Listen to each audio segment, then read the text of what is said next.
minuto. Salvando só um arquivo aqui em PDF para ele ficar plotado na tela. Acho que deu certo. Pronto, tá gravando. Então, eu coloquei para você compartilhar já, que você pode compartilhar. Aí você viu que é aqui na setinha, né? Do lado do botão sair. Tá.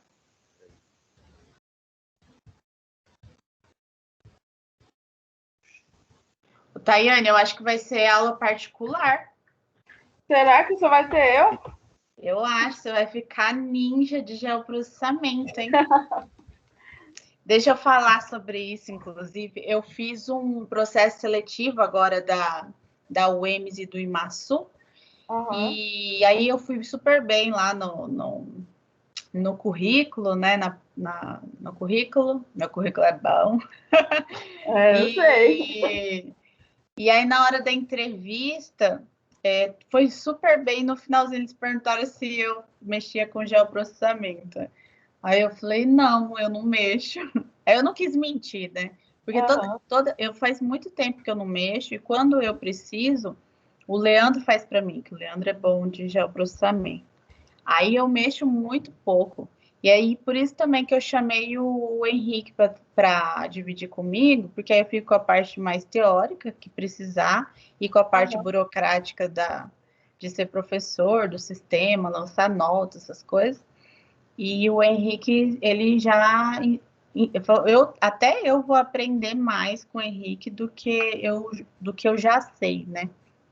O QGIS mesmo, eu nunca trabalhei, eu também trabalhava com ArcGIS, e o Henrique também, né? Trabalhava com ArcGIS, e agora ele está aprendendo também o QGIS, mas ele tem mais facilidade que eu. Então, como vai ter só você, ou se entrar mais alguém, vai ter pouca gente, a gente vai, tipo aula particular mesmo, vai fazendo aí, a gente vai fazendo aqui, tá bom? Tá. Então, aproveita, porque é uma oportunidade única. Verdade, hein? Vocês estão conseguindo enxergar a tela que eu estou compartilhando agora? Aqui sim. Ah, beleza, então. Tayane. Oi. Beleza, está me escutando bem, né? Sim. Bom, em primeiro lugar, agradecer a professora Marjolie pelo convite dessa parceria. Estou muito feliz de estar aqui e poder apresentar uma das disciplinas junto com ela, que vai ser uma das disciplinas mais importantes para vocês, porque é uma tecnologia, é uma ferramenta que a gente usa hoje em quase todas as áreas que a gente vai trabalhar, porque ela adianta muito, né, a nossa vida, assim, no sentido de tanto na questão do tempo, quanto na questão do recurso.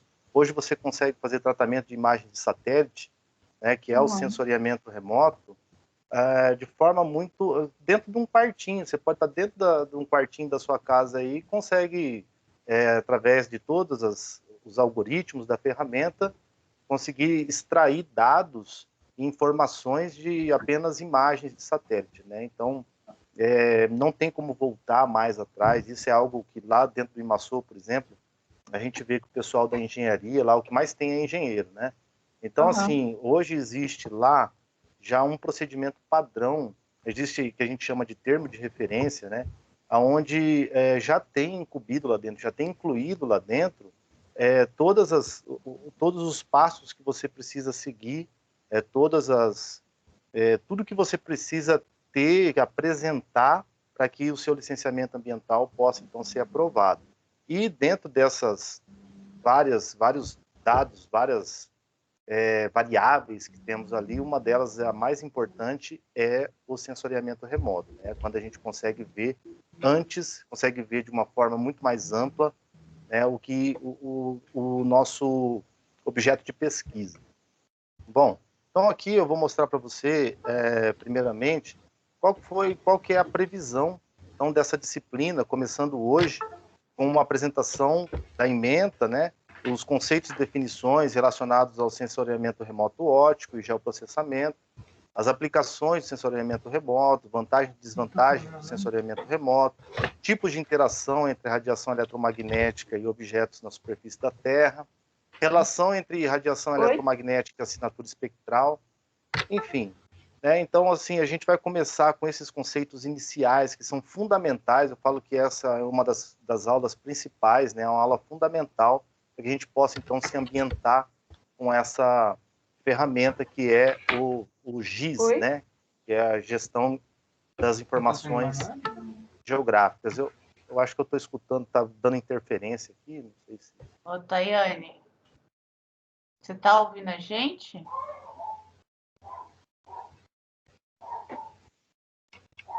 Tayane?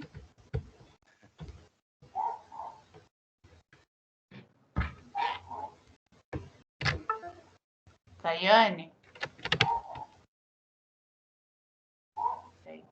Oi? Tá ouvindo a gente? Oi? Você tá ouvindo a gente? Acho que ela não tá ouvindo. Por isso que eu parei, deu um estalo aqui, eu não sei se foi lá no microfone dela. Eu acho que foi lá. Eu também ouvi. Tayane? É que deu igual o meu? Oi? Acho que ela não tá ouvindo. Dani, caso você não esteja ouvindo, aí você dá um alô pra gente aí, que a gente espera, sem problema. Olha lá, ela tá tentando voltar o áudio dela.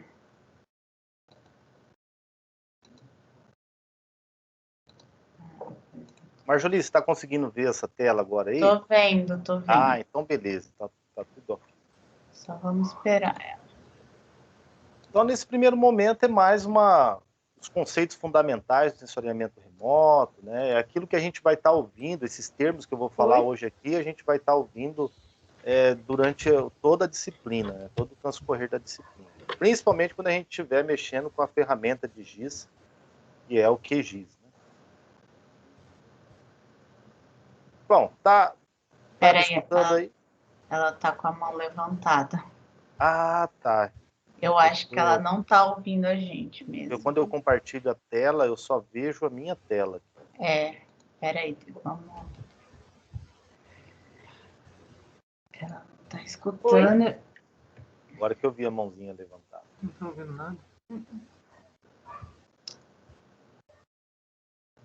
Aí ela não tá ouvindo.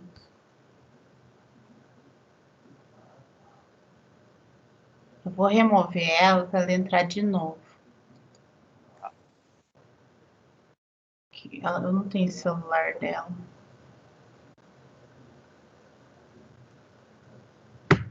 Não é ligado.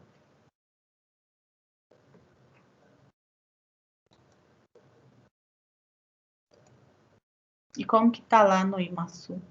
Tá legal? Cara, tá assim, tá legal. Agora começou uma parte mais pesada, né? Que é uma parte que colocaram bastante processo na pauta, né? Pauta você entra no sistema e aí tem lá os processos que você tem que dar andamento. Oi, Tayane, conseguiu? Oi? Tá ouvindo? Sim, agora eu estou. Tá. A gente viu que você não estava ouvindo. Eu parei, eu ouvi um estalo aqui, daí eu falei, será que ela tá ouvindo? Acho que foi a hora que desconectou, né? Então tá bom. Pode Agora eu tô continuar ouvindo. aí. Beleza, então eu vou iniciar aqui com os conceitos fundamentais e os principais, a parte introdutória da disciplina, e qualquer dúvida que você tiver, quiser que eu repita, se você não escutou alguma parte, é só me pedir que daí eu volto, beleza? Tá certo. Então, vamos aqui com o roteiro, né, da nossa aula de hoje, vai ser conceitos e definições relacionados ao sensoriamento remoto óptico, esse SRO aí é sensoriamento remoto óptico e geoprocessamento. As aplicações do sensoriamento remoto óptico e do geoprocessamento em análises ambientais e agricultura, vantagens e desvantagens do uso dessa ferramenta, relação da radiação eletromagnética com a assinatura espectral e tipos de resolução do sistema sensor. Então, essas informações são muito importantes para quando a gente estiver mexendo com a ferramenta que é o QGIS, a gente ter todo já esse arcabouço de informações para conseguir, então, entender bem o que se está fazendo, né? Uhum. Então, conceito de sensoriamento remoto óptico é um conjunto de técnicas que possibilita a obtenção de informações sobre alvos na superfície terrestre, seja objetos, áreas, fenômenos, né? É o seu objeto de pesquisa, né? Através do registro da interação da radiação eletromagnética com a superfície, sem contato físico com o alvo, ou seja, de forma remota. Quando a gente vê essa palavra aí, né, sensoriamento remoto, né, então você obtém informações de forma remota, ou seja, sem ter o contato com o objeto.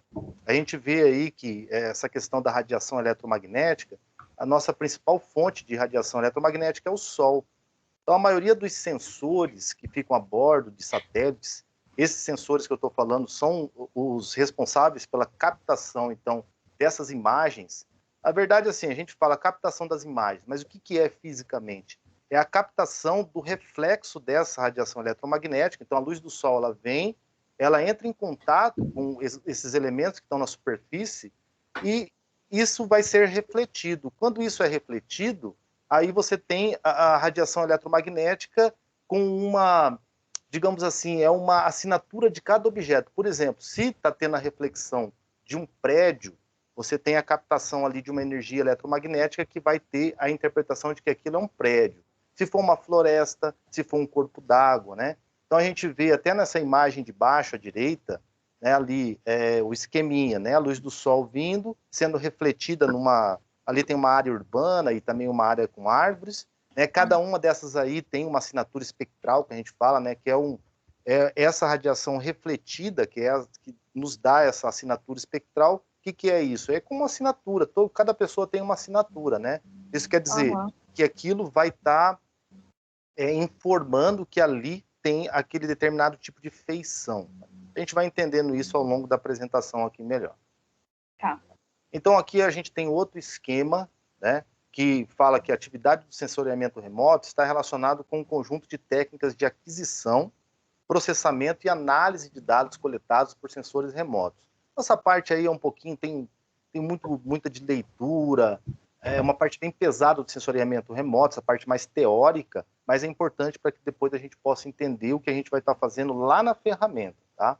Então ali você vê em A, que é a nossa fonte de energia, né, que é a nossa fonte de radiação eletromagnética. A gente vê em B ali a atmosfera, é muito importante essa parte da atmosfera, porque é onde vão acontecer os fenômenos físicos, como refração, difração, reflexão, enfim, né? Então isso vai estar muito relacionado à qualidade da imagem que vai ser captada, isso vai estar relacionado com o que a gente chama de ruído na imagem, né? Em C a gente tem o alvo, que está na superfície, né? Ali em D a gente tem a plataforma, o sensor, né? O sensor está a bordo de um satélite, e já que estamos falando de imagens orbitais, né? Então a gente tem ali o sensor à base de um satélite captando o reflexo dessa energia eletromagnética, né? Depois essa informação ela vai ser transmitida, como a gente vê ali em E, ela vai ser transmitida para um receptor que possa decodificar essa informação da reflexão da energia eletromagnética em um sinal que possa ser transmitido e visto no nosso computador, por exemplo. Então, toda essa interação de uma radiação com um objeto que é captado por um sensor, né? A gente consegue ver bem nesse esqueminha aí, que é bem didático, né? A gente vê como que é essa questão a base do sensoriamento remoto, né? Então, o que nós estamos preocupados com o sensoriamento remoto? É justamente essa questão da interação da energia eletromagnética. Então, é a reflexão daquilo que está na superfície, que é o nosso alvo, né? Seja uma bacia hidrográfica, seja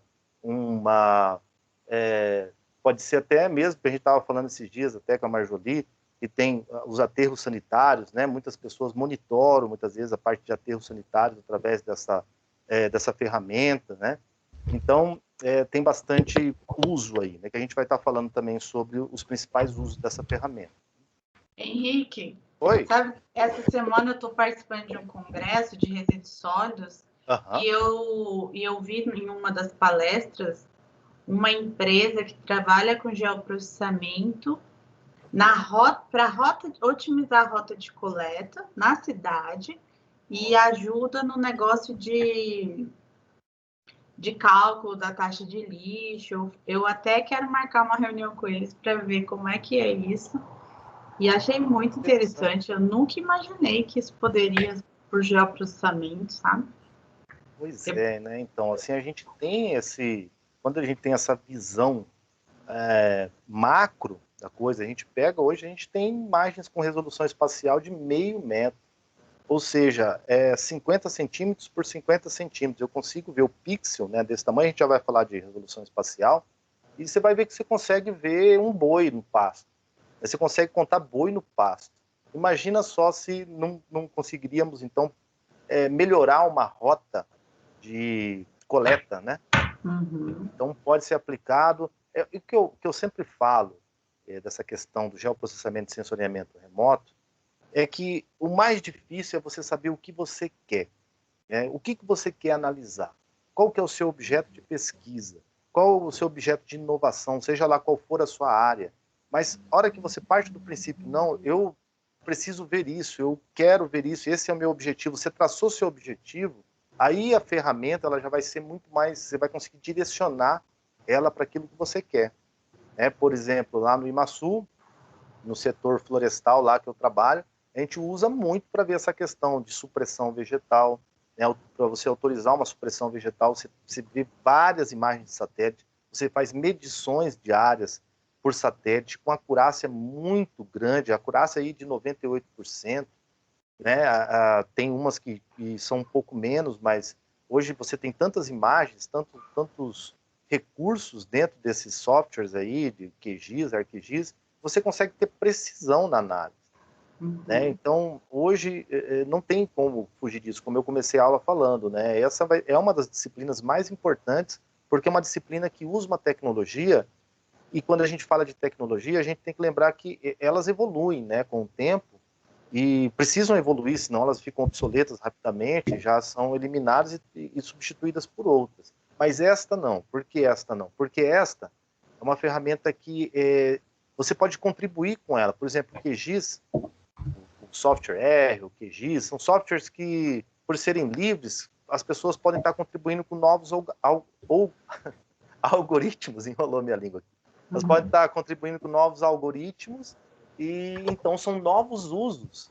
Né? Então isso é um potencial de inovação muito legal. Então é uma ferramenta, é uma disciplina que vai abrir bastante oportunidade para poder fazer uma análise prévia, né, de qualquer tipo de estudo. Essa aí é mais uma imagem que vocês estão vendo aí.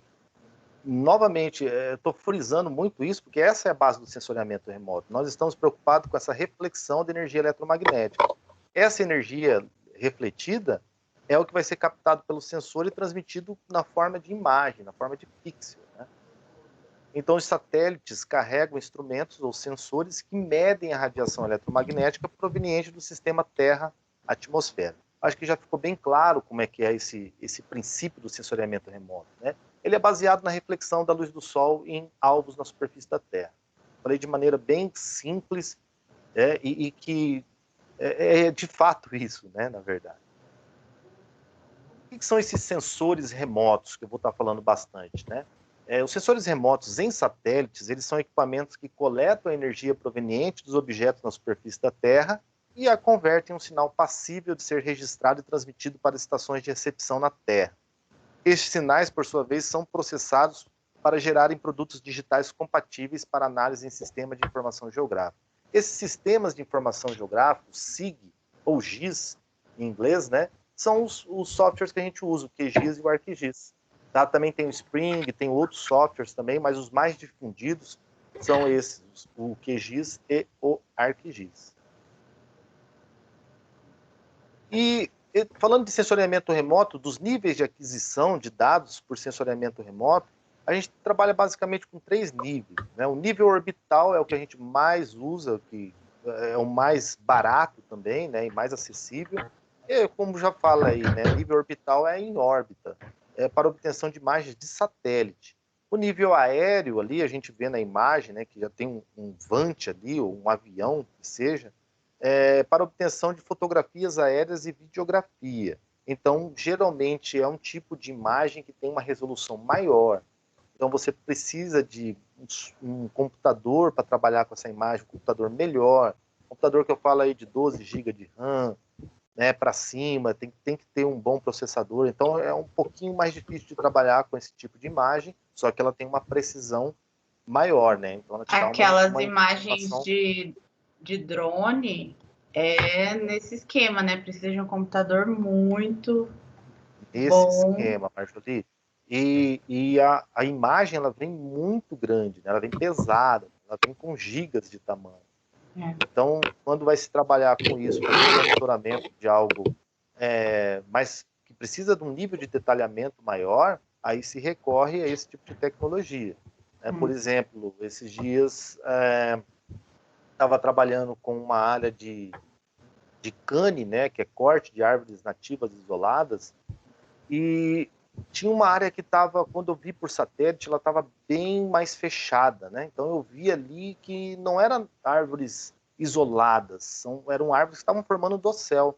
Aí eu pedi, né, uma pendência e pedi para que tivesse fotografias em nível terrestre, que ele pudesse ir lá e tirar uma foto, para eu conseguir ver como é que está a situação ali, né? Ele subiu um drone, ele tinha um drone, ele subiu um drone e tirou foto bem pertinho, com as coordenadas, é claro, poderia ir em qualquer lugar com esse drone e tirar foto. Então eu pedi as fotos com coordenada e aí foi outra visão, né? Eu estava tendo uma visão de nível orbital com muito menos resolução, quando foi em nível aéreo, né, muito mais próximo da superfície, eu consegui ter um nível de detalhamento maior, né? Então, como tem um computador bom para isso lá no Imaçu, a gente consegue ver. Aqui da minha casa ia ser muito difícil. E de nível terrestre, eu vou até passar essa imagem, que ali na próxima a gente consegue ver exemplos disso. Ali no nível orbital, a gente está vendo à esquerda, né, que é satélite, nível aéreo, né, são vantes ou aeronaves, e aeronaves convencionais, que eu digo. E de nível terrestre, a gente tem os espectroradiômetros. Não, isso não é radar, né, parece aquele radar que fica os guardas de trânsito, né, medindo velocidade, mas não é, aquilo trabalha de uma outra forma, aquilo é com onda de rádio. Mas esse espectroradiômetro ele trabalha com radiação eletromagnética, a gente consegue ver minerais no solo, a gente consegue pegar uma rocha e ver ali, né, já tem assinatura espectral de ouro, de prata, então se eu pego um bloco de rocha e pego o espectroradiômetro, eu consigo calibrar ele com essas assinaturas espectrais, saber se ali tem ouro, saber se ali tem prata, de modo remoto, né, sem ter o contato direto. Então tem várias aplicações do sensoriamento remoto em nível terrestre. Aqui a gente vê no sistema de informação geográfica que a gente vai trabalhar, que é um outro nível de informação, de trabalhar com essa informação geográfica. Como que ela pode ser trabalhada? Pode ser trabalhado na análise, manipulação de dados, produção de informações, consultas, visualização, e depois você pode fazer o arquivamento disso, fazer a comparação, por exemplo, uma análise multitemporal, você pode pegar imagens. Eu tenho imagens do Landsat 8, que é um sensor muito bom, desde 2013. Eu usei na minha tese essas imagens, então, para comparar entre 2013 e 2018, perda de carbono sobre o solo, de florestas.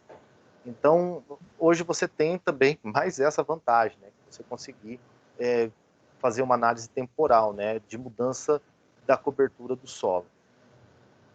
Então, aqui algumas vantagens do sensoriamento remoto óptico, é uma tecnologia não intrusiva. O que quer dizer isso? Você consegue registrar a imagem, você consegue obter dados sem ter um contato físico, ou seja, você não tendo esse contato, você não tem interferência, você não perturba, né? Você não gera perturbações sobre a área ou objeto estudado. Isso é muito importante. Outra coisa é o viés da amostragem. Quando você coleta isso por um sensor, não sei se vocês têm experiência de ir a campo, coletar dados em campo. Eu já fui muito, tinha que subir em árvore muitas vezes para coletar semente. Então, assim, isso, às vezes você tem um calor, uma umidade, isso gera um certo viés de amostragem, né? A pessoa vai cansando, então isso é complicado. Por sensoriamento remoto, isso não existe. É possível obter informações biofísicas, incluindo localização, altitude, biomassa, temperatura, umidade, enfim, várias outras informações físicas, né, de forma remota. Modelagem de fenômenos naturais. Então, por exemplo, como você acha que são medidas o tamanho das geleiras? Né? O pessoal fala, mas as geleiras estão diminuindo. Como que a gente sabe disso? É só você fazer uma análise multitemporal, você pega as imagens de há 10, 20 anos atrás e compara com as imagens de hoje. E você vai conseguir, então, fazer uma modelagem. Né?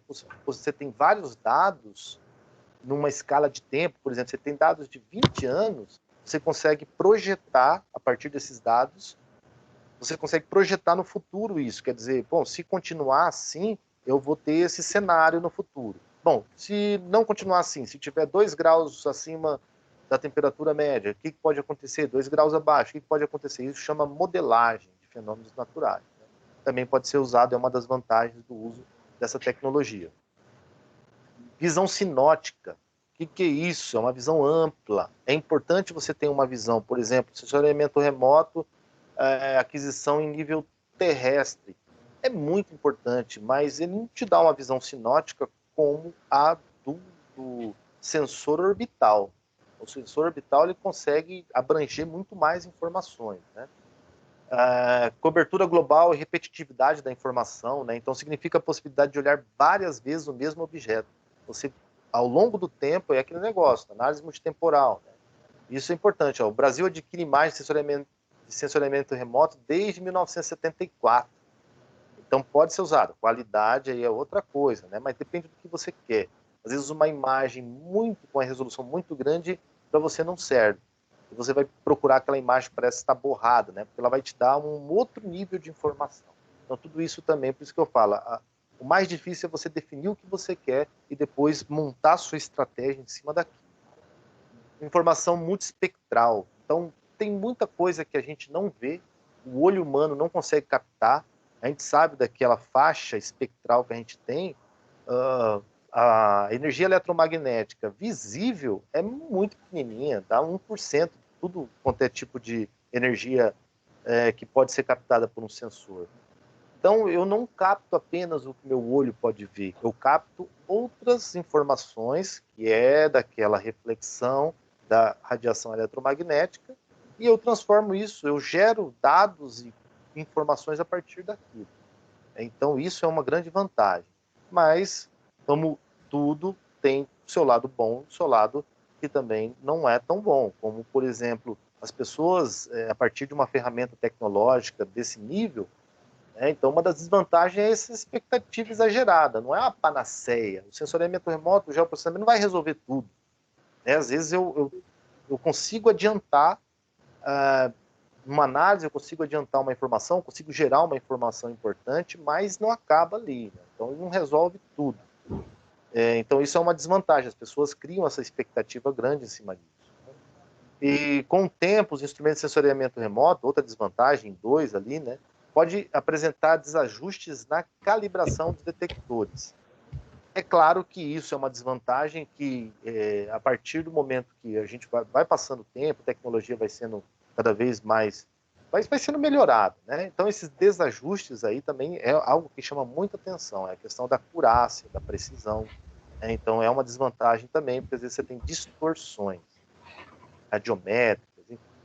Precisa de altos investimentos, dependendo de que você quer obter, da informação que você quer obter, você tem que meter a mão no bolso mesmo, né? Então você tem que ter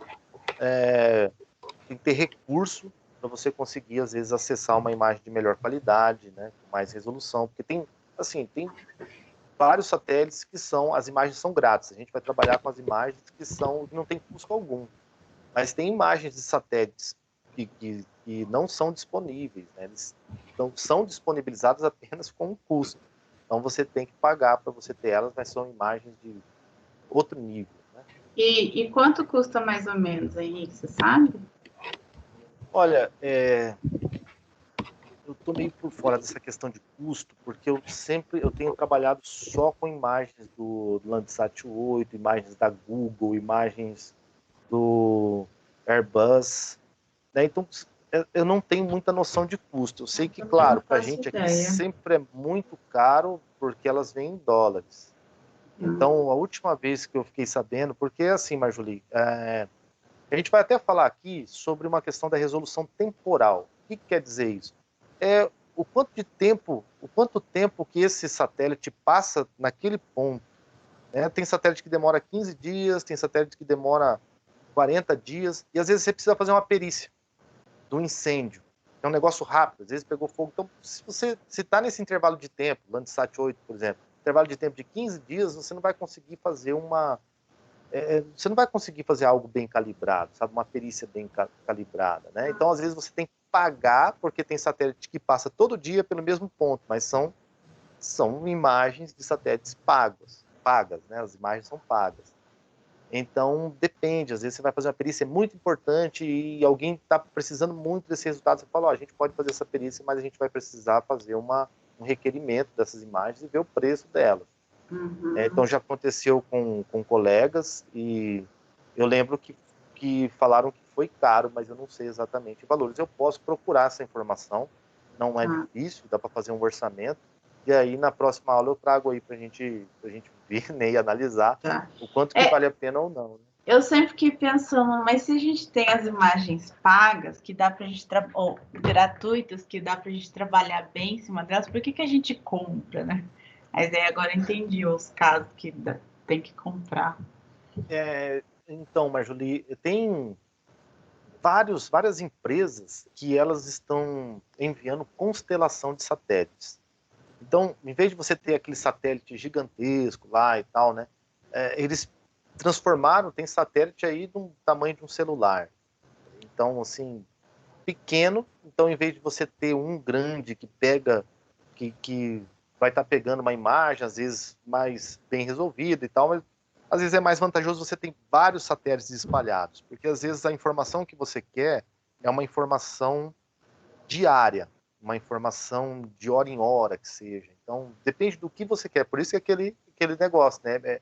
O mais difícil é você saber definir o que você quer. Então, é uma perícia de enchente, uma perícia de supressão de área de preservação permanente. E você precisa ver aquilo de um dia para o outro, a cada 5 dias. Então aí você vai ter que escolher o satélite. Tem esse satélite de imagens gratuitas, esquece, eles não tem nenhum que tenha essa resolução temporal de 5 dias. Nossa, o que tem aí, que é o Landsat 8, a resolução dele temporal é de, em média, 16 dias, 15, 16 dias. Uhum. E aí, você tem que pensar o seguinte, você tem muita coisa entre o satélite e a Terra, nuvem, poeira, fumaça. Então você Pode capta ser que a imagem seja ruim ainda. Você espera, aí você pega uma e ela tá imagem, ruim. ela tá super linda, né? Hoje você pega ela, nossa, não tem uma nuvem, você fala, vou esperar 15 dias, eu preciso dessa imagem 15 dias. Passa 15 dias, no dia que o satélite está passando ali, fecha o tempo. Você perdeu seus dados. Você não tem. Vai passar só depois de 15 dias. Então deu 30 dias ou mais, 31, 32 dias, para você ter essa resposta de novo. E vai que depois de um mês aí tá de novo, tá sujo, aí tá sujo o tempo. É igual para voar com drone também, para captar essas imagens, tem que ser no dia. Você marca uma visita técnica lá no outro município, chega lá e tá nublado. Aí você não faz. Nublado. Você não Ou faz. alguém botou fogo no terreno vizinho e aí fumaça. sobe aquela fumaça, aí você fala, não, mas é só um pouquinho de fumaça, faz muita diferença. Faz muita diferença. É verdade. Então aí mais uma desvantagem que a gente tem. Né? E aí, esse pessoal eu tô viajando já, né? Mas esse pessoal que tem os donos, que são os donos da imagem, é um pessoal super especializado, né? Que entende e comanda esse negócio dos satélites lá e consegue. Ele consegue atender o pedido dos clientes, né? Pois é. Por isso que é tão caro. Por isso que é tão caro. Você precisa de plataformas para lançar assim, você precisa de uma plataforma de lançamento, você precisa de uma plataforma onde você vai ter esses sensores ali, né? Por exemplo, você tem, vamos imaginar, um pedaço de madeira e você vai colocar ali todos os mini satélites, digamos assim, essa constelação de satélites ali, você precisa que essa madeira vai ser a plataforma dos sensores. E aí você vai ter a plataforma de lançamento dessa plataforma dos sensores. Então é algo muito caro. Você precisa mandar isso para uma órbita. E outra, essa órbita ela precisa ser heliocêntrica. Ela tem que pegar aquele ponto da Terra a hora que tem Sol. Entendeu? Então, outra coisa que é importante. Não adianta, já que a gente está trabalhando com reflexão de radiação eletromagnética do Sol, Então você precisa ter sol naquele momento. Aí Simples assim. você coloca no sol para acompanhar o sol, né? Exatamente. E essa órbita, geralmente, ela tem que ser também geocêntrica, ou seja, ela tem que estar mais ou menos posicionada em cima da linha do Equador. E então, esses satélites padrões, às vezes, têm essas questões, e tem satélites que são menores. Padrões que eu estou falando, quais são os padrões? São de governos, né? Por exemplo, eu tenho da NASA, eu tenho da China, da Europa. Então, isso vai depender. Então, assim, você ter todo, você consegue nessas plataformas que são menores, que não são essas tradicionais que eu falei, você consegue alterar a órbita. Então, você pode alterar a órbita porque você tem ali numa sala de comandos, já que eles são pequenos, você consegue alterar a órbita. Né? Então, eles vendem muito, né? Não é tão fácil, né? É bem especializado esse tipo de serviço, como você falou. Tem que ser quase um astronauta. Aí, ó, falando em condições atmosféricas, essa é a próxima desvantagem. Ela depende das condições atmosféricas. Outra coisa acabamos de falar, necessidade de conhecimento especializado. Então, para determinadas aplicações, não elimina a necessidade de trabalho de conferência de campo. Foi o que eu fiz na minha tese também. Eu tive que ir lá no campo medir a árvorezinha e tal, para mim saber que ali tinha tanto de carbono, depois eu fazer essa concatenação, fazer esse calibre da imagem com o que tem ali. Então, agora os revisores do artigo pegam muito nisso, né? Eles pegam, mas como que você pode ter certeza disso? Então a gente faz estatística, geoestatística, para poder ser aceito, né? Então, a ciência é assim, ela deve ser assim, né? Ela deve ser bem rigorosa. Aí a gente vê, né? É bem legal esse esqueminha que mostra a área coberta, a gente vê lá em cima, escrita área coberta e detalhamento. Então, quanto menor é a área coberta, maior o detalhamento. Então, depende do que você quer. Quando você pega o satélite lá, a área coberta é muito grande, mas o detalhamento tende a ser menor. O avião, a área coberta é um pouco menor, mas o detalhamento é um pouco maior. Então, a gente faz essa comparação. A própria imagem fala por si só, né? Eu gosto muito desses esquemas porque mostram aí informações em imagens, né? Geoinformação e geoprocessamento, a gente até esse negócio do geoprocessamento já se tende a abandonar esse termo geoprocessamento, né? Trocar ele por geoinformática. Eu ia colocar até nessa aula já geoinformática, mas a disciplina já tem esse nome, né?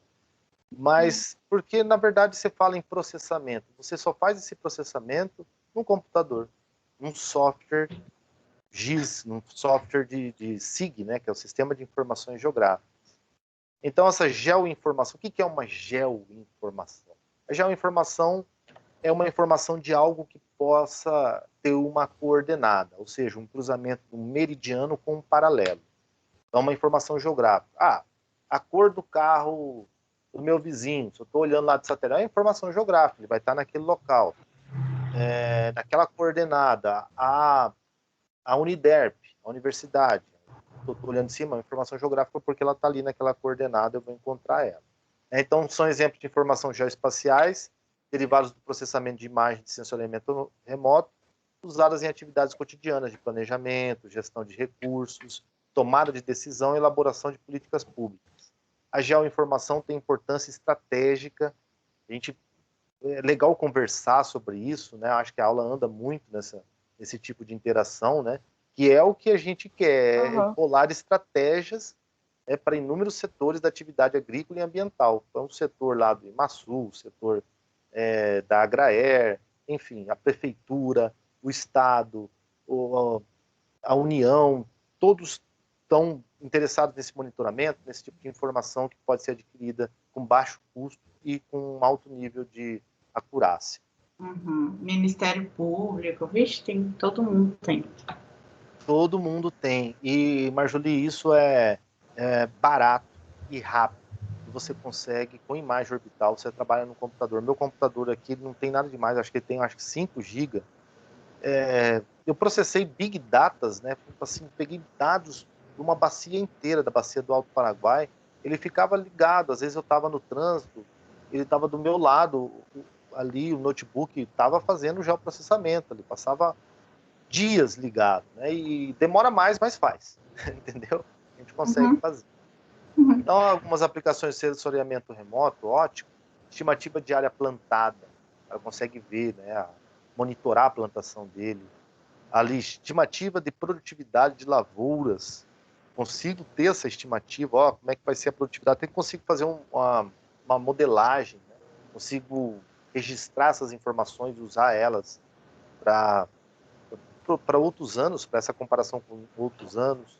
Ali tem gestão dos recursos naturais, modelagem da biodiversidade, monitoramento da taxa de desmatamento, foi o que aconteceu muito agora no Brasil em 2020. Se utilizou muito, teve muita polêmica com o INPE, inclusive, e tal. Então, tudo relacionado a essa questão do monitoramento da taxa de desmatamento, dinâmica de uso e cobertura da terra, monitoramento de queimadas, monitoramento de ecossistemas aquáticos, enfim, monitoramento, eu vou falar monitoramento aqui um tempão, né? Mas é basicamente isso, eu queria frisar isso. Então, até agora, o que foi a aula até agora? A gente aprendeu alguns conceitos e definições, vimos algumas vantagens e desvantagens do uso do sensoriamento remoto e as aplicações. Então, isso é importante ter em mente, né? Organizar para essa aula ter começo, meio e fim, a gente saber mais ou menos aonde a gente está, para a gente não se perder, que essa primeira aula é muita informação.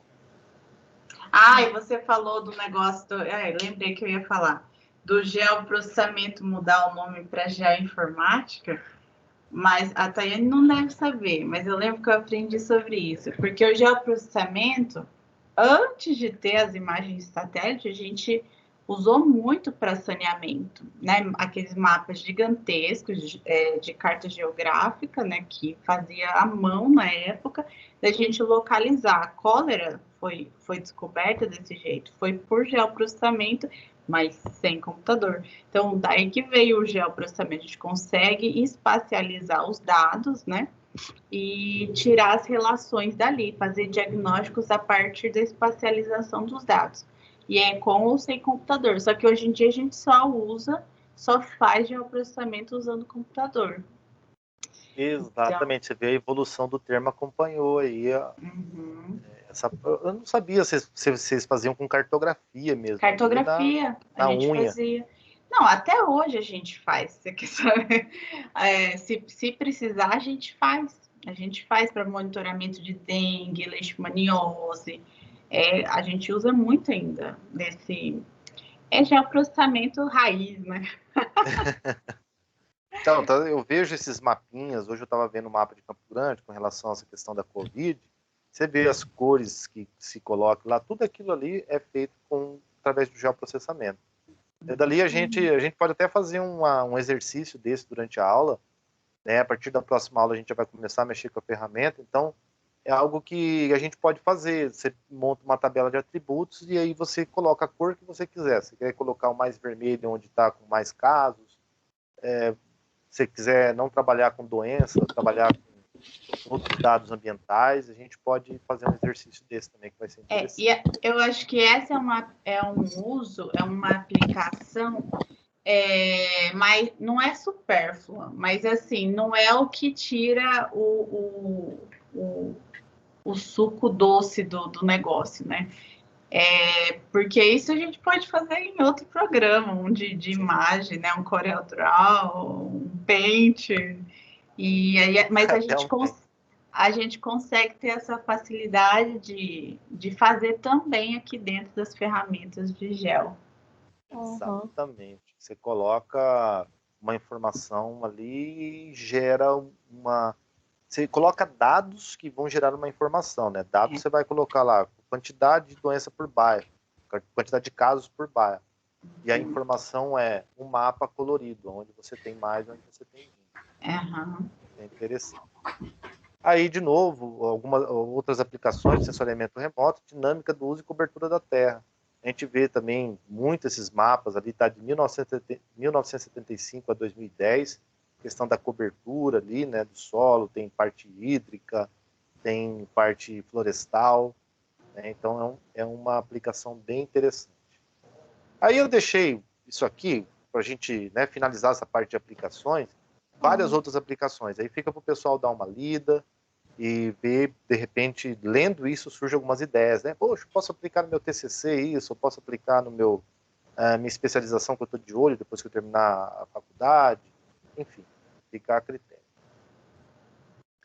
Uma parte que é interessante, né, isso aí, para o pessoal da engenharia, que manja muito de física, isso aqui vai ser até, vai chover no molhado, né? Só para não deixar passar batido, a gente relembrar essa questão de termos reflectância, absortância e transmitância. A reflectância é a razão entre o fluxo radiante e o fluxo radiante refletido e o fluxo radiante incidente. É o quanto que se reflete, né? Porque assim, quando a energia eletromagnética ela incide, quando ela bate em alguma coisa, uma parte dela é absorvida e uma parte é refletida. Então, essa é a medida de reflectância. A absortância é o contrário. Quando essa energia ela vai incidir, então é o tanto que absorve, né? A razão, então, fluxo radiante absorvido e o que é incidente. Então, do que veio, dessa radiação que veio, quanto foi absorvido? E a transmitância é a razão entre o fluxo radiante transmitido e o fluxo radiante incidente. É como a própria palavra, né? Essa transmissão, essa transmitância da energia. Aqui, por que eu estou falando isso, essa questão de reflectância, transmitância e absortância? É justamente porque, até eu iniciei a aula falando de assinatura espectral, acho que o pessoal vai ouvir, vai falar, mas esse cara está falando isso já no começo da aula, mas é aqui que eu queria chegar, né? Desde quando eu estava falando lá da captação, do reflexo, da energia eletromagnética, incidente, então, o que a gente está interessado? O sensoriamento remoto está interessado na reflectância dos áudios. Essa reflectância, ela é particular de cada objeto. Às vezes, essa é muito parecido uma coisa com a outra. Por exemplo, água com vegetação rala, né? Pode confundir. Então, são assinaturas espectrais muito semelhantes, né? Mas, como eu falo, são assinaturas. Então, cada um tem a sua e é o que distingue uma coisa da outra. Mas, às vezes, pode confundir. Por isso que é importante, às vezes, ter até análise no próprio, no próprio em campo, né? Na própria, onde você está fazendo a sua análise. E aí tem aí reflexão, uma reflexão direta e difusa, né? Então a reflexão difusa é a reflexão da luz a partir de uma superfície, de tal modo que um raio incidente é refletido em vários ângulos. E ao invés de ser refletido em apenas um ângulo, como no caso da reflexão especular. A gente vê essas diferenças aí entre essa interação da radiação eletromagnética do Sol com uma superfície plana, como é o asfalto, né? A reflexão é mais bonitinha ali, né? Mais especular, enquanto que você vê ali na árvore já é uma reflexão mais difusa, né? Essa energia sofre vários outros tipos de fenômenos físicos. A parte da física é bem gigante, mas eu compilei porque eu estou falando com o pessoal da engenharia, né? Então, assim, não acho que muitos desses conceitos vocês já viram em Física 1, 2 e 3, enfim. Né? Mas o que eu estou interessado aqui é no quê? É só explicar para vocês qual que é o princípio da assinatura espectral. Qual que é o princípio dessa interação da radiação eletromagnética com o objeto. Então, ali, a gente vê, né? Vegetação verde, um exemplo aqui. Vegetação verde sadia, ela absorve os comprimentos de onda do azul e vermelho, para fotossíntese e tal. Então, ela absorve bem isso e reflete o verde, por isso é a razão da gente ver a cor verde. Relação entre reflectância e absortância. Aqui a gente vê, olha só que interessante, né? São já imagens do Landsat 8. E quando a gente olha essa imagem, hoje vocês devem estar olhando e às vezes você consegue extrair poucas informações aí com o seu olho, mas a gente vai estar treinando espectralmente os nossos olhos. Na hora que você bate o olho na imagem, você já sabe tudo ali. Fala, ó, tem área queimada, tem área urbana, tem vegetação sadia, tem plantação, tem pasto, tem, enfim, tem recursos hídricos, tem, enfim, né? Você vai conseguir bater o olho e ver. Então a gente vê ali uma imagem na esquerda do Landsat 8, já uma composição colorida, que é uma região agrícola em Mato Grosso do Sul, não me engano é em Vinhema. E aí a outra imagem ali que é só a banda do infravermelho próximo. Você vê que as áreas com mais vegetação ali elas estão mais esbranquiçadas. né? Porque ela está refletindo uma radiação eletromagnética que dá essa resposta. Então, a vegetação, ela tem várias assinaturas espectrais. Qual vegetação você está falando? Vegetação rala, vegetação saudável, vegetação sob estresse hídrico? Então, tem várias interações aí com a clorofila. Aqui a gente vai ver, por exemplo, ó, deixa eu mostrar a imagem, melhor falar do que com esse texto. Olha a água está escura ali. Mas por que a água está escura? Tudo que é mais escuro assim é porque absorve quase todo tipo de radiação. A água ela tem uma absortância muito grande, então ela reflete pouca coisa. Então que você vê ali é uma imagem escura. Olha que interessante essa imagem, um monitoramento ambiental. Vou mostrar imagens que foram tratadas de diversas formas. Mas olha só, você está vendo ali, ali já o mar, né, o oceano, representado ali em escuro. Aí eu vou passar para a próxima imagem para você ver como que dá para olhar até o sedimento chegando na água do mar. Ó, olha só, você tinha uma imagem aqui, você tratou ela de forma diferente para você ver. Olha como mudou a cor da água. Então, se eu falo, o que você quer ver? Então, eu quero ver a água do mar. Não, eu quero ver a água doce. Eu quero saber se essa água tem mais ou menos sedimento em dezembro. Eu quero ver se comparar essa questão do sedimento dela em dezembro e em junho, entendeu? Então depende, olha só. Vou voltar à imagem, você vê aqui o oceano chegando o rio ali. Olha lá como é que já a gente Dá vê pra ver ali. bem a diferença. E olha agora, a pluma de sedimentos. Olha. Tá vendo? O que parece isso aí? O que aconteceu que foi utilizado essa ferramenta? Utilizada há pouco tempo. Era para o Rio Doce, não era? Exatamente, lá é Brumadinho, né? Então, eles monitoraram, você imagina, como é que você vai monitorar a chegada de todo aquele sedimento, de tudo aquilo que aconteceu, né? Então, com certeza... Essa segunda, que a pluma tá maior. Não, a próxima. Essa aqui. Isso já pega um pouco de profundidade, né? Ali onde está mais rosinha é a parte mais superficial e o resto é a pluma que foi mais para baixo. É isso? Exatamente. Eu consigo... É possível você medir profundidade, é possível você medir temperatura, porque assim, os sensores, a gente está falando de reflexão de radiação eletromagnética, mas tem sensores térmicos também. Então, eles são justamente para isso, para captar a temperatura da água, a temperatura da terra. Então, você imagina daqui 40 anos o tanto de informações que já foram captadas por esses sensores orbitais, que a gente vai poder ter modelagem de muita coisa. Né? Assim, provavelmente, se continuar desse jeito, vai acontecer tal coisa. Né?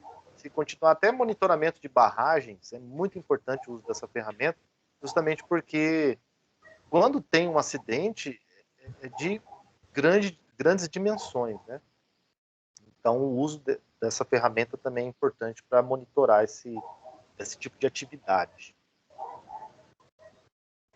Interação, então, aqui, né, a partir desses exemplos, conclui-se que, dependendo da natureza do alvo sensoriado e do comprimento de onda da radiação eletromagnética envolvida na detecção, é possível observar diferentes respostas em relação às propriedades de reflectância, absortância e transmitância. É teoria isso aqui, né, pessoal? Isso aqui é teoria, mas é importante. Às vezes você vai estar tratando mais para frente lá uma imagem, você vai voltar nessa aula, puxa, não, aquela parte é importante e tal, vai estar registrado aqui. E aí, através da medição dessa energia refletida ou emitida pelos alvos terrestres ao longo do espectro óptico da radiação eletromagnética, podemos conhecer a resposta espectral, ou seja, a assinatura espectral. Então, a resposta espectral pode variar mesmo, é aquilo que eu estava falando, né? Alvos do mesmo tipo, água pura e água contendo matéria orgânica. Então, são assinaturas diferentes. Vegetação sadia e vegetação com estresse hídrico. São assinaturas diferentes. Eu posso ter uma plantação lá, eu quero saber onde eu tenho que colocar onde eu tenho que ter mais cuidado com a irrigação, né? Aí eu consigo ver uma imagem, trato com ela, a gente vai aprender até nas aulas a fazer o índice de vegetação por diferença normalizada. Esse índice mostra para mim aonde eu tenho vegetação mais sadia e aonde eu tenho vegetação sob estresse hídrico. Então, na agricultura de precisão, isso é ótimo, porque em vez de eu gastar água na plantação toda, eu gasto mais naquele lugar e menos Aonde no todo. precisa, né? Aonde de fato precisa, exatamente. Então, aqui, ó, treinar o olhar espectralmente, entender os fatores que influenciam a resposta espectral dos alvos são determinantes para interpretar corretamente a interação dessa radiação com a superfície terrestre. Por isso, essa aula de hoje é importante. A gente vai entender depois, a hora que a gente vê as imagens, saber, olha, essa imagem da água está assim porque existe aqui uma interação da radiação eletromagnética diferente. Então, aí, até num artigo, até num TCC, pode ser justificado a partir, né, dessa parte teórica. Né? Aqui até um gráfico ali do lado direito, ó, os gráficos de assinatura espectral da vegetação. Né? Ali tem a vegetação verde sadia, a vegetação estressada e a severamente estressada. A gente vê os comprimentos de onda ali, como que isso... Por que quando a gente vê uma vegetação, uma floresta íntegra, por que ela está respondendo daquela forma à radiação e outra que é uma floresta degradada, uma floresta mais aberta, que já sofreu cortes rasos, por que ela está respondendo dessa forma? Às vezes você tem uma resposta ali que você fala, está parecendo muito solo, e aqui está parecendo menos solo. Então, como é que está esse solo? Inclusive, eu posso saber qual que é o teor de umidade no solo também. Tem como saber o tipo de solo pela imagem. Então, depende. Por isso que é importante você saber o que você quer, que você vai escolher qual é o sensor que você quer e qual é o momento que aquele sensor está passando naquele ponto. Isso é importante. Outro gráfico aqui de assinatura espectral. Olha aí a resposta da grama, resposta do concreto, resposta do solo arenoso. Solo arenoso, né? Pra você ter uma ideia.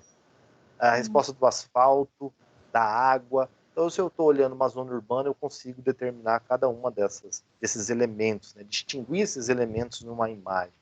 Às vezes eu falo, não, eu quero saber só a área de grama desse condomínio. Então, eu trato essa imagem, direciono o meu sensor para aquela assinatura espectral. A gente consegue mexer, existe um gráfico, a gente consegue ajustar o gráfico só para ser destacado daquela imagem grama. Né? Então, isso é interessante. Aqui a parte de resolução, que já é a parte final da nossa aula, assim, essa parte aqui é muito importante, porque a gente vai falar muito disso aqui, resolução espacial, espectral, temporal e radiométrica. A espacial é o tamanho da área mínima do terreno correspondente a cada cela da imagem. Essa cela aí são aqueles quadradinhos. Essa cela é o pixel da imagem. Então, ó, hoje a gente tem imagem de meio metro de resolução espacial, tá ali 50 centímetros, né? E tem imagens com resolução espacial de mais de 1 quilômetro, então conforme o sistema sensor. Eu trabalhei com imagens de 30 metros de resolução espacial. O que quer dizer isso? 30 metros de resolução espacial.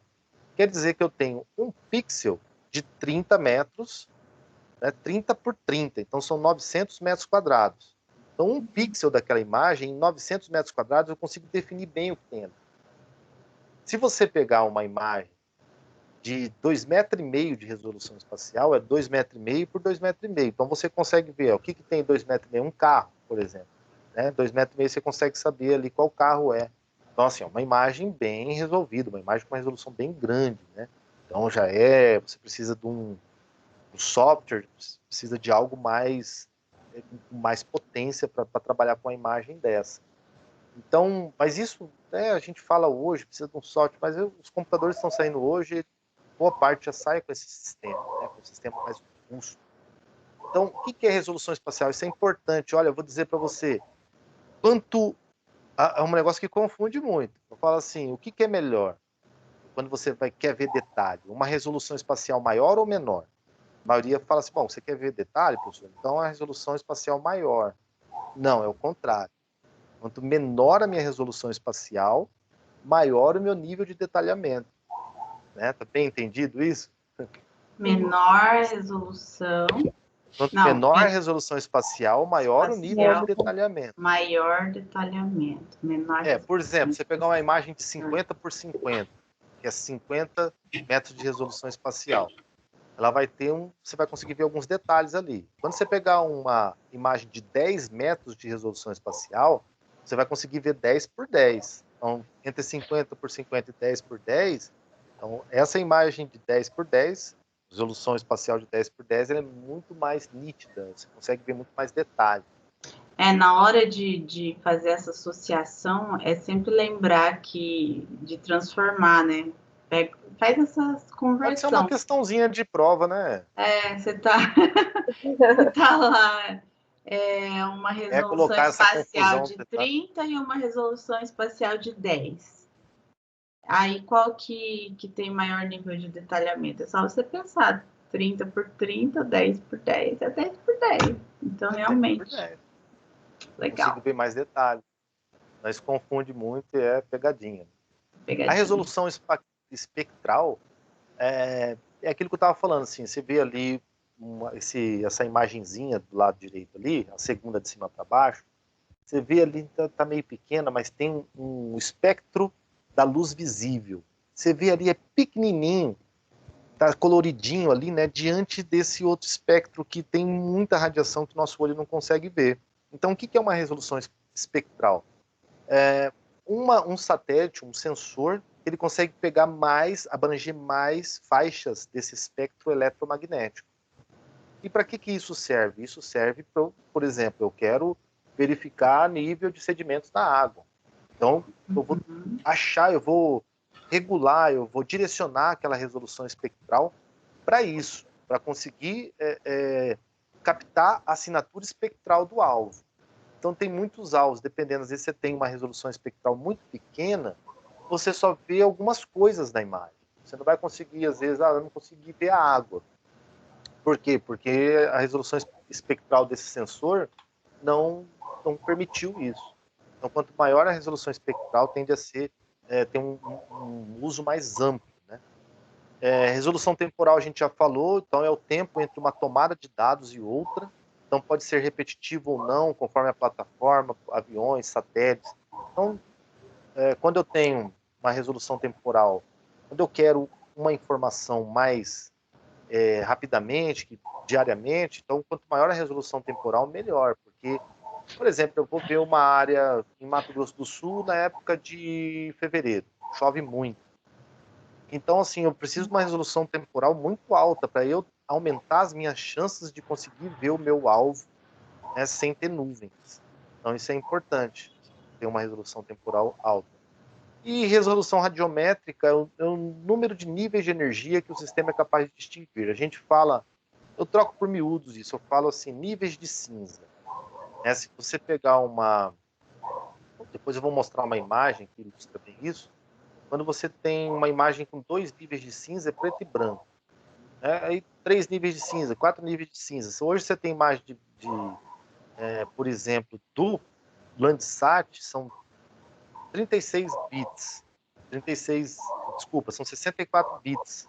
Então já é uma imagem com bastante resolução radiométrica, mas a gente tem aí imagem de 12 bits, e aí eu tenho 4.096 níveis de cinza.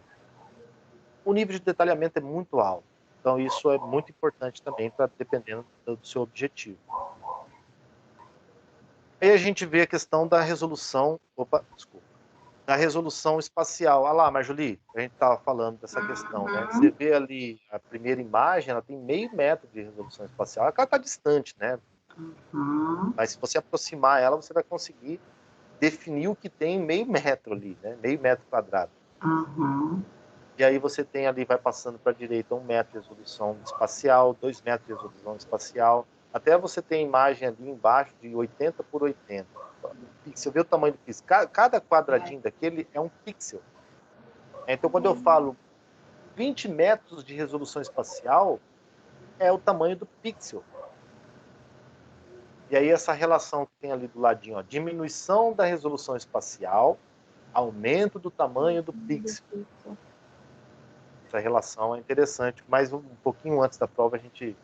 E outra, também durante as aulas com o QGIS a gente vai estar entrando em contato com isso e vai pensar melhor.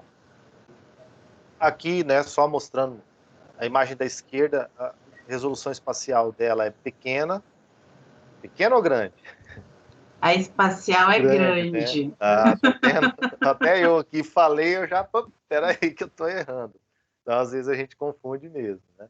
E a da direita já é muito... Tem uma resolução muito melhor. E você vê que a escala ali é a mesma, né? 1 para 10.000, mas a resolução da imagem... Resolução espacial da imagem do lado direito é muito menor.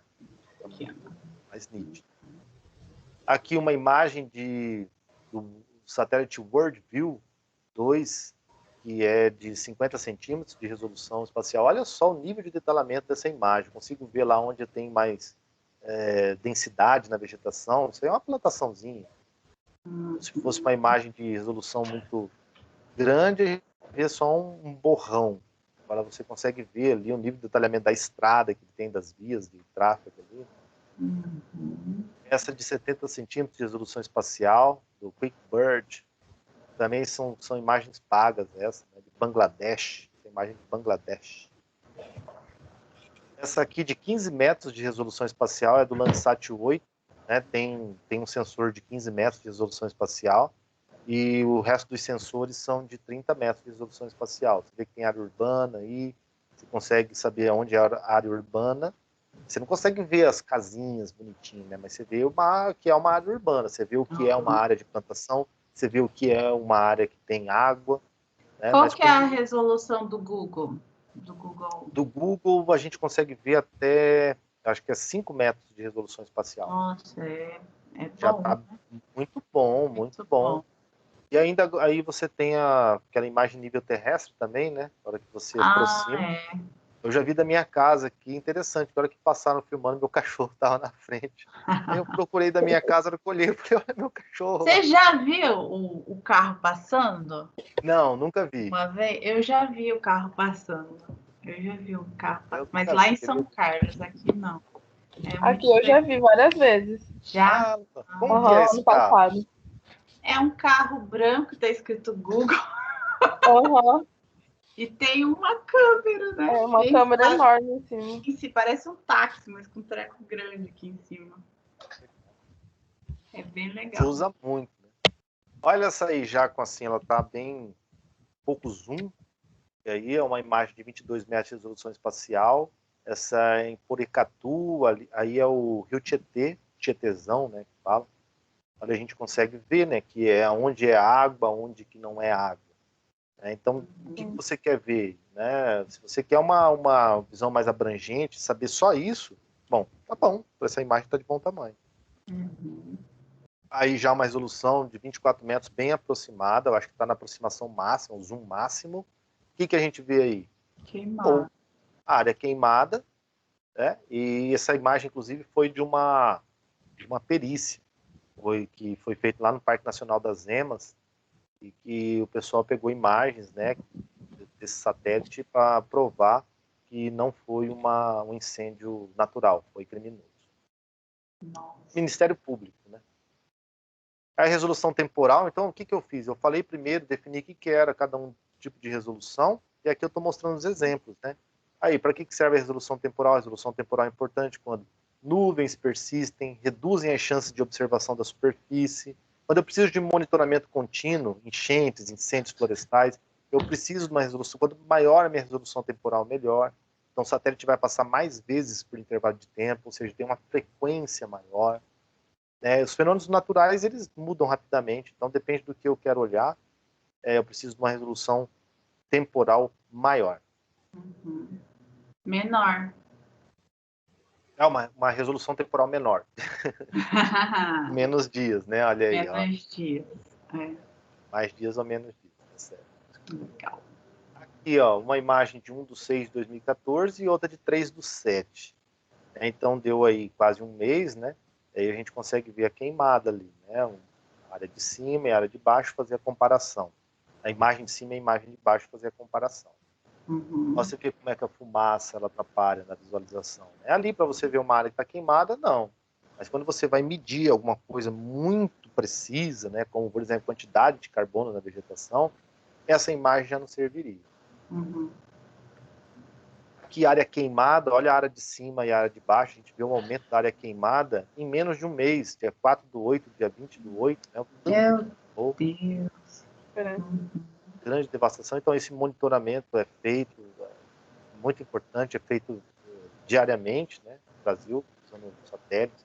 Olha a enchente, olha que interessante, 1/2/2015 e 27/12. Pera, falou. Então, olha lá, ó, um pouquinho, vai lá. Aqui uma imagem sem a enchente, né, o riozinho tá ali na calha dele, beleza, e aqui ele saiu da calha, então choveu bastante, né, a gente vê que em 2015, nesse mês aí de dezembro, foi um recorde de chuva. Muita chuva. Então eu uso para fazer esse monitoramento. E aí, assim, eu já vejo as áreas que foram inundadas, eu já faço a comparação de como foi o índice pluviométrico com a área que a água ocupou. Bicho, eu posso fazer muitas coisas aí. O quanto que a água influenciou na erosão, então depois que ela baixou ali, que ela entrou na calha de novo do rio, eu analiso o solo antes de ter saído da calha e depois. Depende. Você quer, você pode fazer várias coisas, né? O mais difícil é saber o que você quer. A questão da resolução radiométrica que eu estava falando para vocês, aí, os níveis de cinza, né? Então lá, a imagem de 11 bits, são 2048 níveis de cinza que eu consigo distinguir, e aí você vai vendo que a resolução radiométrica vai diminuindo. Aqui é diminuindo mesmo, aqui tá certo, tá? Então, quanto mais bits, maior será a sensibilidade e diferenciação de níveis de informação na imagem, o que pode ser qualificado como riqueza de informação. Ali você vê com 1 bit, ali a gente vê preto e branco só, né? O nível de distinção dos elementos é muito pequeno. Agora você pega... Oi? Esse negócio dos níveis de cinza, quando que a gente escolhe usar a imagem para fazer esses diagnósticos, tudo em escala de cinza e em colorido? Tem então, algum? Tem sim. É porque essa questão da coloração, a gente vai aprender a fazer já na próxima aula, eu acho que vai dar tempo, a gente fazer a chamada composição de bandas. Por exemplo, o Landsat 8, ele tem 8 bandas.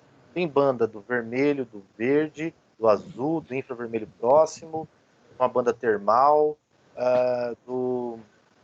aí tem outras bandas certinho lá, então com cada uma responsável por captar uma faixa de resolução radiométrica, né? Aí, dependendo do que você quer, você mistura essas bandas. Então a gente vai fazer, por exemplo, uma mistura de bandas para gerar a coloração RGB falsa cor. Aí a gente vai ter uma imagem como a gente enxerga. Ok, às vezes a imagem do jeito que a gente enxerga não te interessa. Por exemplo, no caso do NDVI, que é o Índice de Vegetação por Diferença Normalizada. Não me interessa saber ali os detalhes que tem em cima do solo, mas eu quero fazer com que aonde tem a vegetação vai ficar branco, vai ficar com... Onde tem vegetação eu vou determinar uma cor, determinar a cor cinza claro. E aonde não tem vegetação, eu vou colocar como escuro. Então, aí você escolheu. Com 2 níveis de cinza, você consegue matar seu objetivo. Aí é muito mais fácil de você diferenciar, né? Exatamente. Entendi. Porque às vezes você coloca 11 bits, aí vai te dar um monte de níveis de cinza, vai confundir tudo os seus olhos. Você vai falar, mas o que é isso? Né? Não consigo distinguir. E às vezes o preto e branco você distingue bem. Por exemplo, eu quero destacar as áreas que foram desmatadas. Eu coloco todas as outras áreas, todos os outros alvos, eu coloco como sendo preto e coloco só branco para a área desmatada. Então, depende do que você quer ver. Se você quer ver diferentes estratos florestais, então você quer saber se é uma savana aberta, uma savana densa, se você quer saber se é um cerradão. Então você não precisa distinguir em tantos níveis de cinza, você consegue distinguir em menos, dependendo dessa composição de bandas que você vai fazer. Né? Então, cada caso vai ser um caso. Às vezes é melhor você trabalhar com menos informação, e às vezes é melhor você trabalhar com mais informação. Menos informação às vezes facilita o seu objetivo, né? Exatamente. Às vezes você quer saber só onde tem água. tudo que não é água não te interessa. Então, tudo que não tem água você coloca como preto, que tem água você coloca como azul. Pronto, vai destacar. A gente vai fazer também um índice de água por diferença normalizada, que é o NDWI, e também vai destacar onde tem água, vai ser destacado na sua imagem. Facilita a sua análise. Aqui os níveis, né, ainda falando da radiação, da resolução radiométrica, 8 bits, 2 bits e 1 bit. A gente vê essas diferenças, é a mesma imagem e com um nível de distinção entre os elementos variando. Eu coloquei aqui, né, uma pesquisa para o pessoal, assim, são informações interessantes, né, quando eu fiquei com essa informação de por que os satélites não caem na Terra, o que faz eles não caírem. Parece uma pergunta ridícula, né, mas quando eu tentei responder ela sem ler nada, eu não consegui. Por que os satélites não caem na Terra? Eles não caem na Terra. Então, isso é legal de pesquisar, né? Tem uma resposta interessante. E outra pesquisa é o que é um arquivo shapefile. A gente vai trabalhar muito com esse tipo de arquivo. Esse é o grande Q, né? É o AIS do baralho do sensoriamento remoto, é o arquivo shapefile. E o que é um arquivo raster e quais as suas principais extensões. Então, olha, se vocês já quiserem ir dando uma pesquisada nisso, e aí na próxima aula a gente vai começar a falar um pouco mais dessas questões de raster, de shapefile, de códigos e imagens, né? Deixa eu ver se tem... Bom, a aula... Deixa eu sair daqui. Não, peraí, deixa eu pesquisar por que os satélites não caem. Tayane, você não está curiosa? Eu tô. Então procura aí, me ajuda. Eu vou deixar para vocês, eu não vou responder hoje não, senão eu vou acabar com a aula. Não caem. Peraí. Você imagina, se você pegar depois aí e coloca lixo espacial, aí você vai ver o tanto de coisa que tem para cair na nossa cabeça. Tem muito. E é muito importante saber o porquê que eles não caem, ou se eles caem, ou se em algum momento vai cair, qual é o risco que você está correndo aí na sua casa. Tudo isso aí é importante, né? O negócio da curvatura da... Não é algo relacionado à velocidade dele? Com certeza é relacionado à velocidade. Tem outras variáveis aí também. Pera. Os satélites artificiais não caem devido às imperfeições da Terra. Qual que é a forma da Terra? Essa parte da cartografia eu não entrei, porque senão a gente não consegue terminar a disciplina. Porque eu aloquei mais tempo na parte prática. Não, hoje foi a única aula mais teórica. A próxima aula eu já vou começar. Inclusive, eu vou mandar o material. Você vai mandar pra gente? Vou mandar o tutorial já. Posso mandar agora, não sei se dá para compartilhar aqui, para baixarem, ou eu mando no seu e-mail e depois você bota lá na pasta. Tayane, qual que é seu e-mail? Deixa eu anotar aqui. Tem o que é Tayane Santos 8hotmail.com.br. Santos, peraí. Tayane Santos 8 @hotmail. Tá. Mas eu falei com você, né, no e-mail. Aquele é outro? Esse é outro, mas tem aquele lá também. Pode ser qualquer um. Tá. E você tem... Vai me mandar o cronograma também da disciplina, já que ela começou oficialmente hoje, né? Aí eu já mando lá. Tá. Vamos fazer um grupo da disciplina, nós três, e quando entrar mais gente a gente tem, no WhatsApp. Você tem meu número, Tayane? Eu acho que eu tenho, professora. Eu vou conferir aqui. Anota aí. 679 9239 1989. Aí você me manda um oi agora e eu já vou fazer um grupo de nós três. Tá, é 19 o quê? 89, 1989. E aí você já manda lá, Henrique. Tá.